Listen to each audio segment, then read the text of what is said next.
मैं 30 साल की उम्र में विधवा हो गई थी। पति की मौत के बाद मैं घर पर अकेली ही रहती थी। अपनी उम्र के हिसाब से मैंने अपना फिगर काफी मेंटेन किया हुआ था। एक दिन सुबह से बारिश हो रही थी, तभी एक कुरियर वाला मेरे दरवाजे पर आ गया। वह 22 साल का एक नौजवान लड़का था। बारिश की वजह से वो काफी भीग गया था, इसीलिए मैंने उसे अंदर बुला लिया। हम दोनों आपस में बातें करने लगे। तभी मैंने नोटिस किया कि वो मेरे खूबसूरत जिस्म को ही घूर रहा है। जब मैं उसके लिए चाय बनाने जाने लगी, तभी उसने मुझे अपनी बाहों में भर लिया और फिर हम दोनों ने हेलो दोस्तों, आज की इस रोमांचक कहानी में आप सभी का स्वागत है। मेरा नाम महिमा है। पति की मौत के बाद मैं अकेले घर पर रहती थी। मैं 30 साल की उम्र में ही विधवा हो गई थी। 30 साल की विधवा होते हुए भी मैंने अपने बदन को काफी मेंटेन किया हुआ था। एक दिन सुबह उठकर मैं रसोई घर में चाय बना ही रही थी कि तभी हल्की हल्की सी बारिश होने लगी। मैंने चाय के साथ गरम गरम पकोड़े भी तल दिए। इसके बाद तौलिया और नहाने के बाद पहनने वाले अंदरूनी कपड़े बाथरूम में रख दिए। चाय बनाने के बाद मैंने खिड़की बंद कर दी और टीवी की आवाज तेज कर दी। मैं डांस करने लगी और मस्ती में खुद को दीवार पर लगे बड़े आईने में देखने लगी। मैंने काले रंग की एक नाइटी पहनी हुई थी, जिसमें मैं बहुत ही सुंदर लग रही थी। मैं मस्ती में डांस कर ही रही थी कि तभी दरवाजे की बेल बजी। मैंने टीवी की आवाज कम कर दी और एक दुपट्टा सिर पर रख लिया। मैंने दरवाजा खोला तो बाहर कुरियर वाला खड़ा था। वह 22 साल का एक जवान लड़का था, जिसका बदन काफी सुडौल था। वो पहले तो मुझे काफी देर तक देखता रहा और फिर बोला, मैडम, महिमा के नाम से आपका पार्सल आया है। मुझको तुरंत याद आया कि मैंने एक ऑनलाइन शॉपिंग साइट से अपने लिए एक सूट बुक किया था। मैं बोली, हाँ, मेरा ही नाम ही महिमा है। लड़के ने मेरा कुरियर मुझे थमा दिया और साइन करने के लिए मुझे पेन दिया। पेन देते समय उसके हाथ मेरी उंगलियों को छू गए थे। मैंने एक नज़र उसकी ओर देखा और दस्तखत कर दिए। मैंने उसे 1500 रुपए दिए तो लड़के ने 200 रुपए वापस कर दिए और बोला, 200 का डिस्काउंट चल रहा है। मैंने उस लड़के को बड़े ही ध्यान से देखा, जिसने आज के बेईमानी के जमाने में भी ईमानदारी से सच कहा और 200 रुपए वापस कर दिए। थोड़ी देर बाद वह लड़का बोला, मैडम, थोड़ा पानी मिलेगा? मैंने पूरा दरवाजा खोला और बोली, तुम तो काफी भीग गए हो, अंदर आ जाओ। वो अंदर आ गया। मैंने अपना सूट अलमारी में रखा और रसोई घर में पानी लेने चली गई। अब मैंने अपनी छाती से दुपट्टे को अलग कर दिया था। कुछ देर बाद मैंने लड़के को पानी दिया। पानी देते समय जैसे ही मैं थोड़ा झुकी, लड़के की नज़र मेरे उभार पर जा टकराई और उसकी आंखें बड़ी बड़ी हो गईं। पानी पीते पीते वह लड़का नज़र बचाकर मेरे उभारों को देख रहा था कि अचानक उसने छींक दिया। मैं बोली, तुम्हें तो सर्दी लग गई है, अभी बारिश भी तेज है।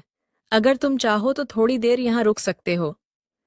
तुम्हारे कपड़े भी काफी भीग गए हैं, चाहो तो बाथरूम में जाकर फ्रेश हो सकते हो। वह लड़का बाथरूम में चला गया। उसने दरवाजा बंद करके लाइट जलाई। वहां मेरा नहाने का तौलिया और अंदरूनी कपड़े पहले से ही रखे हुए थे। लड़के ने अपनी कमीज निकालकर उस तौलिए को पहले चूमा और फिर उसी से अपने बदन को पोंछा। उसने मेरे अंदरूनी कपड़ों को अपने हाथ में लिया ही था कि तभी बाथरूम के दरवाजे पर दस्तक हुई। उसने मेरे कपड़ों को वहीं पर रख दिया और थोड़ा सा दरवाजा खोलकर बाहर देखने लगा और बोला, क्या हो गया मैडम? मैंने उसको काले रंग का कुर्ता दिया और बोली, यह लो, इसे पहन लेना। लड़के ने वह कुर्ता पहन लिया और अपनी कमीज सूखने के लिए डाल दी। लड़के ने बाथरूम में बहुत समय लगाया। मुझे समझ नहीं आ रहा था कि इतनी देर से वो कर क्या रहा है। काफी देर बाद वो नहा के निकला और बेडरूम में जाकर टीवी देखने लगा। मैं रसोई घर से चाय और पकोड़े ले आई और उससे पूछने लगी, तुम्हारा नाम क्या है? वो लड़का बोला, मैडम, मेरा नाम आर्यन है। मैं 1 साल से कुरियर डिलीवरी का काम कर रहा हूँ, पर पहली बार आप जितनी नेक औरत मिली है, जिसने मेरे साथ इतना अच्छा व्यवहार किया है। फिर वो बोला, आप यहाँ अकेली रहती हैं या आपके साथ कोई और भी रहता है? मैंने कहा, मैं अकेली ही रहती हूँ। कुछ सालों पहले मेरे पति की मौत हो गई थी। इस दुनिया में मेरा उनके अलावा और कोई नहीं था। तब से मैं यहाँ अकेली ही रहती हूँ। वो बोला, सुनकर बहुत बुरा लगा, पर आपके पति की मौत कैसे हुई थी? मैंने कहा, एक कार दुर्घटना में उन्होंने अपनी जान गंवा दी। और इतना कहते कहते मैं रोने लग गई। आर्यन ने मेरा दुख बांटने की कोशिश की और अपने बारे में बताया कि उसने ग्रेजुएशन तक पढ़ाई की है और वो इस शहर में पिछले 1 साल से रह रहा है। वो यहाँ एक अच्छी नौकरी की तलाश में आया था, पर जब उसे कोई नौकरी नहीं मिली तो उसने एक कुरियर कंपनी में नौकरी शुरू कर दी। वो बहुत ही मासूमियत से मुझे अपनी जिंदगी के बारे में बता रहा था और मुझे भी अपना दुख बांटने का मौका मिला था। आज इतने दिनों बाद मुझे किसी से बात करके बहुत अच्छा लग रहा था। आर्यन एक बहुत ही सुलझा हुआ इंसान था। हम दोनों को बात करते करते कब 1 घंटा हो गया, हमें कुछ पता ही नहीं चला। मैं अपनी शादी का एल्बम उठा लाई और आर्यन को अपनी शादी की तस्वीरें दिखाने लगी। आर्यन बोला, सच कहूं तो तब आप किसी खूबसूरत अप्सरा से कम नहीं थी।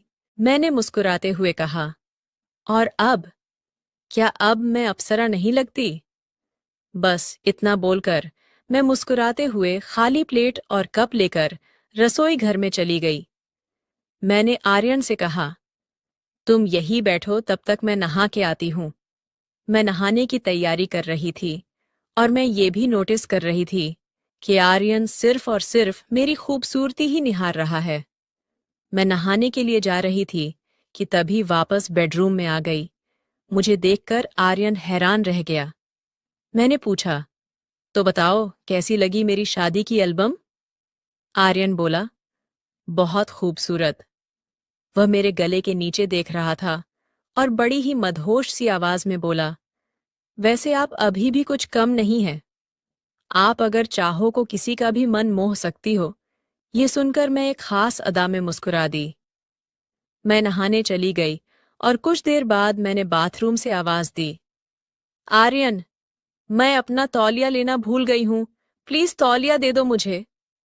आर्यन आया और मुझे मेरी तौलिया पकड़ा दी, पर उसने मेरे साथ कोई हरकत नहीं की। मैं चाहती तो थी कि वो थोड़ी सी छेड़खानी करे, पर उसने ऐसा कुछ भी नहीं किया। कुछ देर बाद मैं नहाकर बाहर आई। मैंने काले रंग का लहंगा और काले रंग की चोली पहनी हुई थी। छाती पर दुपट्टा था और सिर पर तौलिया बंधा हुआ था। आर्यन मुझको देखकर भी अनजान बना टीवी देख रहा था। मैं आईने के सामने खड़ी थी। मैंने अपने पूरे बाल खोल दिए। मेरे धुल्ले, मुलायम, गीले खुले हुए बाल मेरी खूबसूरती को 4 चांद लगा रहे थे। आर्यन के मन में आया कि वह चुपके से उठकर मेरी कमर पकड़कर उसे पूरी तरह दबा दे। तभी मैंने आर्यन की तरफ देखा। इससे आर्यन घबरा गया और अपनी चोर नजरों को टीवी पर लगा दिया। कुछ देर बाद मैं आर्यन के पास आकर बैठ गई और उससे बात करने लगी। बीच बीच में आर्यन का हाथ मेरे हाथ को छू भी जाता था, पर मैंने बुरा नहीं माना। पर इससे आर्यन की हिम्मत बढ़ रही थी और अब वह जानबूझकर मेरे हाथ को छूने लगा। इसी तरह दोपहर के 1 बज गए और बारिश धीमी हो गई थी। मैंने दोपहर का खाना बनाया और हम दोनों खाना खाने लगे। आर्यन ने पूछा, आप दोबारा शादी क्यों नहीं कर लेती? आप तो अभी जवान हैं और वैसे भी कोई पागल ही होगा जो आपसे शादी करने के लिए मना करेगा। मैं बोली, तुमने अभी तक शादी क्यों नहीं की? आर्यन बोला, माँ तो कई बार जिद करती हैं शादी के लिए, पर मैं ही टाल देता हूँ। मैं उनसे कह देता हूँ कि अभी तक मुझे कोई लड़की पसंद नहीं आई है। जब पसंद आएगी तो कर लूंगा। मैंने पूछा, तो कैसी लड़की पसंद है तुम्हें? वो बोला, वही जो आपकी तरह समझदार हो, घरेलू काम जानती हो, जो मुझे रोज गरम गरम चाय और बिल्कुल आप जैसे पकोड़े बनाकर खिला सके।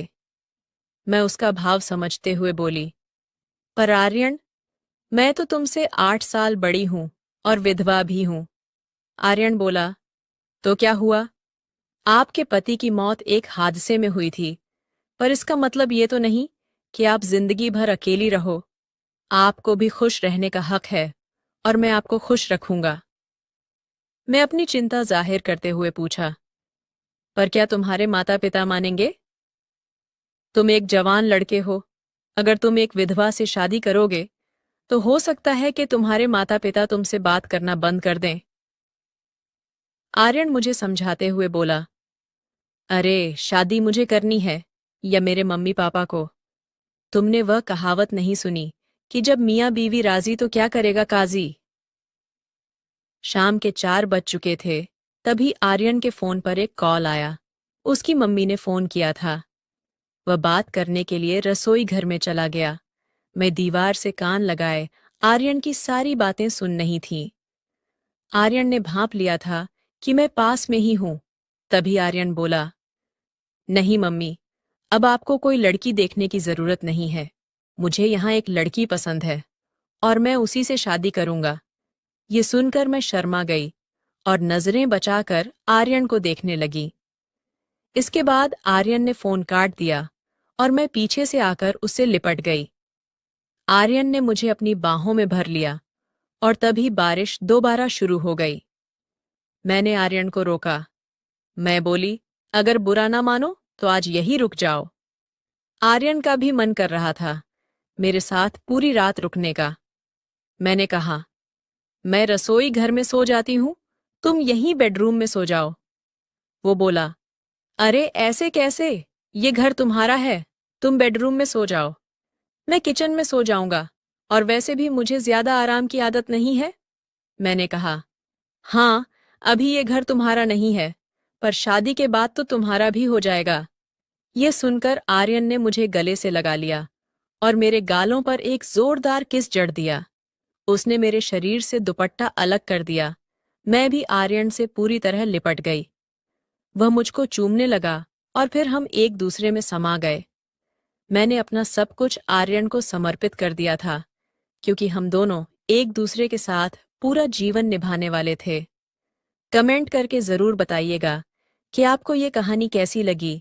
अगर आपको ये कहानी पसंद आई हो तो इसे लाइक करें और अपने दोस्तों के साथ भी शेयर करें। आगे भी ऐसी रोमांचक कहानियों के लिए हमारे चैनल को सब्सक्राइब करें और बेल आइकन दबाना ना भूलें।